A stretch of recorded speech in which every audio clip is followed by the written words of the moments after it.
Board में भी mention कर दिया इस चीज को, D4 बुक O11। इसमें क्वेश्चन नंबर 1 है, एक्सरसाइज 1A है, जिसमें इसमें कहा गया है कि हमें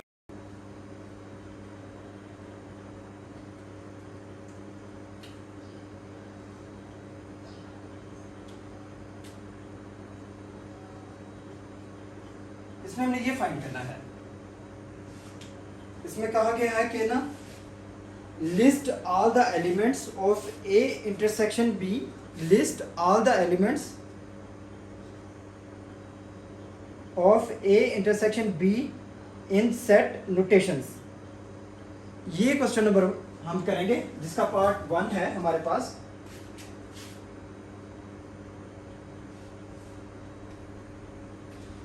इस क्वेश्चन को हमने इस तरह स्टार्ट करेंगे कि हमारे पास A एक सेट है हमारे पास, जो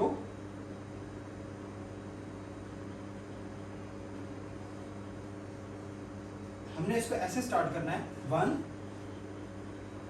इस सेट को सॉल्व करने का तरीका इस तरीके से कि A इंटरसेक्शन B, फिर हमने सेट लिखना है।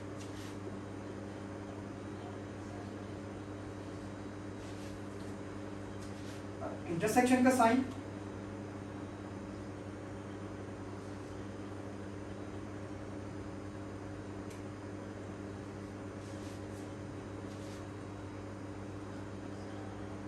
और ये सेट B लिख रहा हूं मैं, जिसके एलिमेंट्स हैं 2, 4, 8 और 10। ये मेरे सेट लिखे। A इंटरसेक्शन B फाइंड करने का तरीका इस तरीके से कि A इंटरसेक्शन B लिखेंगे, पहले सेट A लिखेंगे, उसके एलिमेंट्स लिखेंगे, फिर हम इंटरसेक्शन B के एलिमेंट्स लिखेंगे जो 2, 4, 8, 10 है हमारे पास। इंटरसेक्शन से मुराद है कि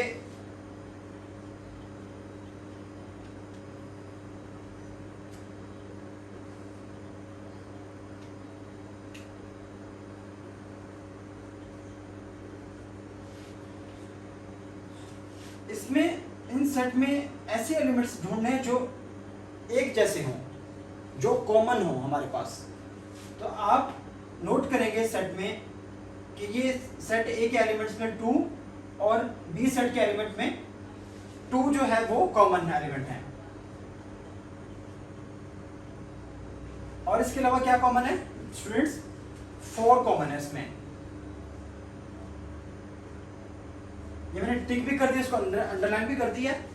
यही एलिमेंट्स हम लिखेंगे जो A इंटरसेक्शन B का आंसर होगा हमारे पास। मतलब इसमें हमने फाइंड करना था A इंटरसेक्शन, इंटरसेक्शन से मतलब होता है हमारे पास जो कॉमन एलिमेंट्स आ रहे हो, जो 2 सेट के दरमियान सेम एलिमेंट्स हो, हमने वो लिख रहे हैं। ये आपका आंसर आ जाएगा।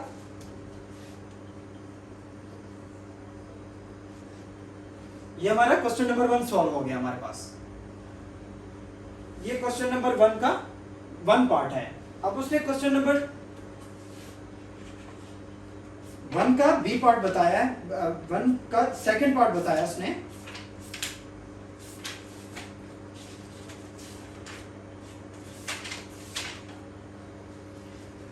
Draw a Venn diagram of represent the sets A and B। आपने वेन डायग्राम ड्रा करनी है जो A और सेट B को रिप्रेजेंट करे। इस सेट्स की वेन डायग्राम क्या होगी हमारे पास? जब मैं ये क्वेश्चन सॉल्व करूंगा आपको वेन डायग्राम का भी आंसर मिल जाएगा कि वेन डायग्राम क्या होती है।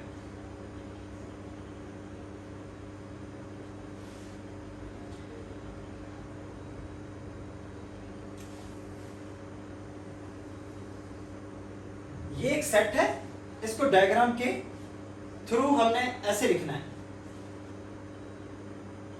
और एक सेट B है हमारे पास, ये सेट B हो गया। इस सेट को मैं कह रहा हूं A है।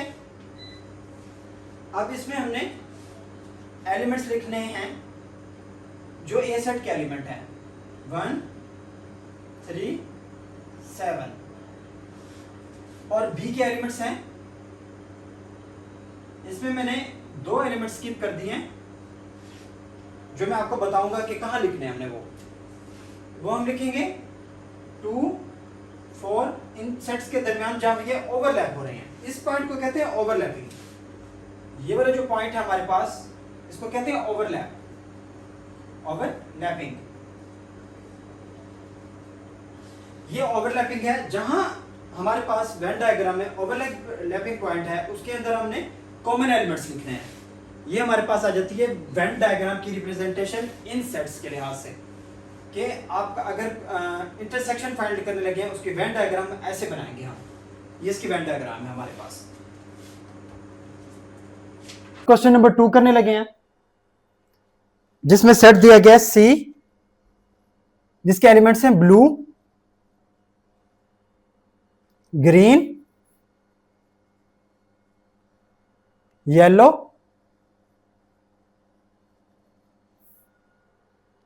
ऑरेंज,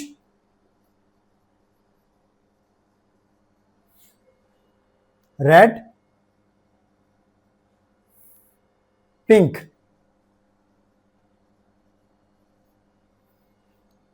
एंड एक और सेट है हमारे पास डी, जिसके एलिमेंट बताए गए येलो, पिंक, ब्लू।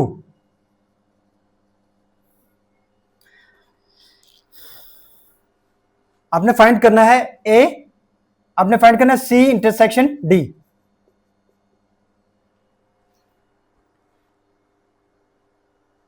इसका एक पार्ट है list all the elements of a C intersection D in set notation.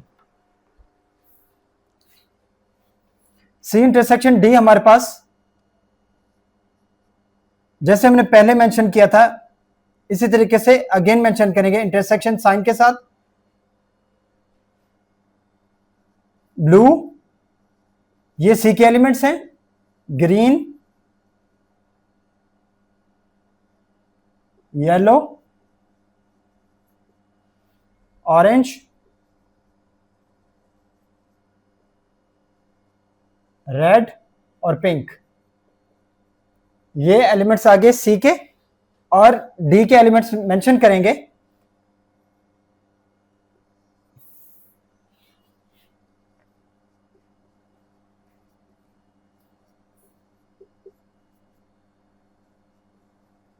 Blue, yellow, pink और ब्लू।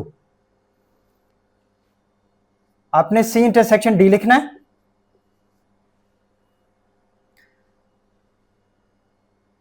इसमें भी ऐसे बताएंगे कि जो कॉमन एलिमेंट्स हैं, ये एलिमेंट्स हैं तमाम, ये तमाम एलिमेंट्स हैं सी के, और ये डी के एलिमेंट्स हैं। इसमें कॉमन एलिमेंट्स बताने हैं आपने। इसमें येलो है कॉमन, पिंक कॉमन एलिमेंट है, और ब्लू कॉमन एलिमेंट है। आप लिखेंगे ब्लू, येलो,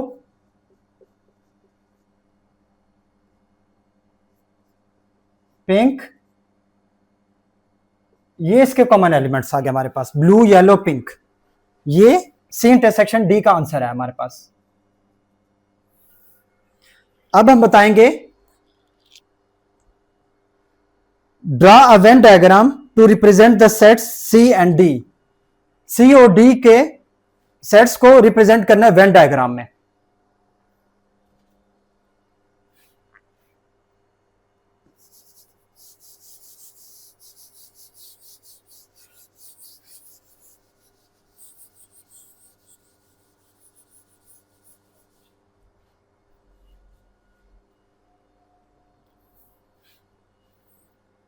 अब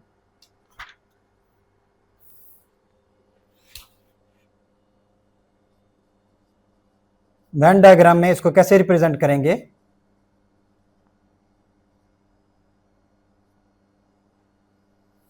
दो सेट बनाएंगे जिसमें इन एलिमेंट्स को रिप्रेजेंट करेंगे।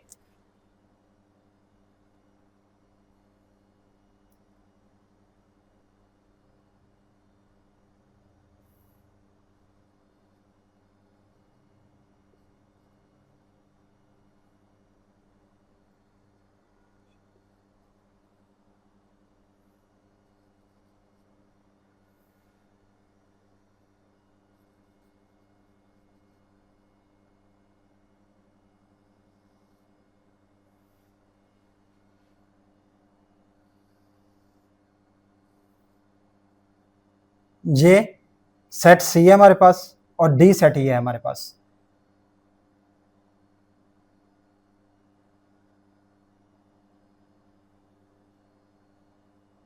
डी सेट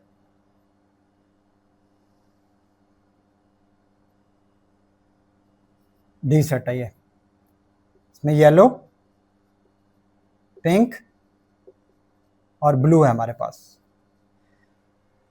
इसमें देखा होगा जो डी एलिमेंट्स हैं वो सारे के सारे सेट सी में आ गए हैं।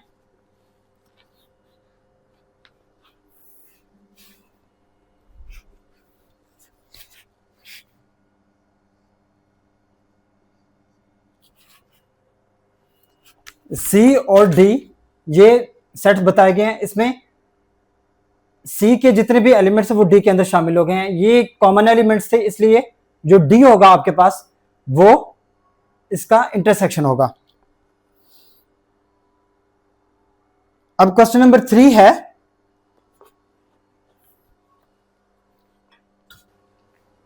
हमने फाइंड करना है ई इंटरसेक्शन एफ। ये सेम वैसे ही है जैसे हमने पहला क्वेश्चन किया था। ई और एफ के सेट फॉर्म में लिख देंगे हम इनको, पी क्यू आर, ई के एलिमेंट्स लिखेंगे, इंटरसेक्शन एफ के elements C S T. S T F के एलिमेंट्स आ गए, लिखेंगे ई इंटरसेक्शन एफ। इसमें कॉमन एलिमेंट्स कोई भी नहीं है, इसको लिखेंगे एम्प्टी सेट।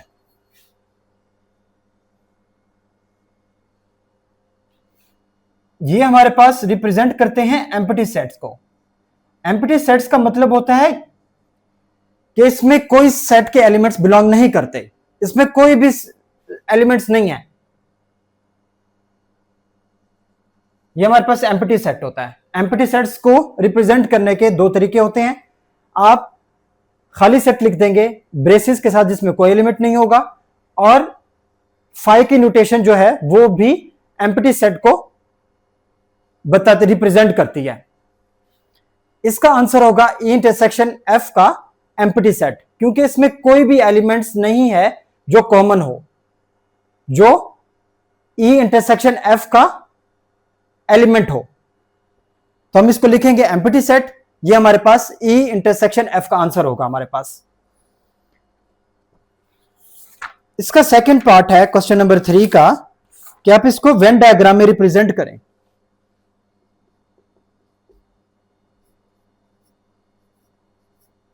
वेन डायग्राम में रिप्रेजेंट करने का तरीका है कि आपने दो सेट बनाने हैं, P Q R। ये हमारे पास रिप्रेजेंट करा था E को, और ये रिप्रेजेंट करेगा F को,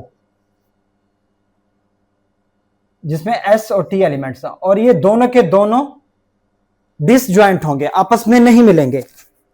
तो इसको कहते हैं वेन डायग्राम की representation according to empty sets. Empty sets में कोई भी इसमें एलिमेंट्स एक दूसरे को ओवरलैप नहीं करेंगे। ये हमारे पास थर्ड का कंप्लीट आंसर है, थर्ड क्वेश्चन का कंप्लीट आंसर है हमारे पास।